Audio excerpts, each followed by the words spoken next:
So here's another set of things to do in single leg stance. We're just going to go over a quick refresher on how to cue the arch and get neutral positioning of the arch.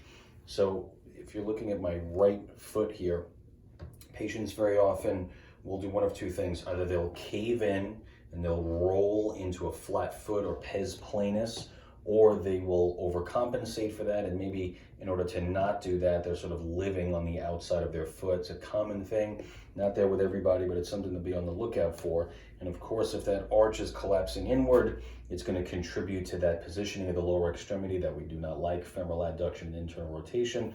So if you think distal control is more of a problem, then you can give all the same cues that we discussed in the other video about single leg stance from the pelvis and the knee.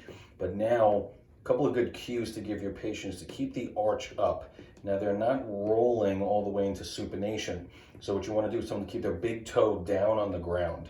So if they start to flatten out like this, and they lift and shorten the foot, which you'll see in the foot doming video also, now I've got a lot of my midfoot is on the ground, and my lateral border of my foot is not bearing all the weight.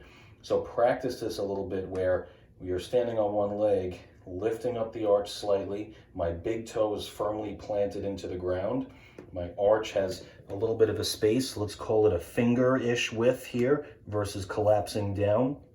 I'm somewhat neutral in the subtalar joint, but I'm not rolled down into supination. So you can add this cue into single leg stance and allow them to maintain a neutral arch and a neutral rear foot while they're performing single leg stance exercises.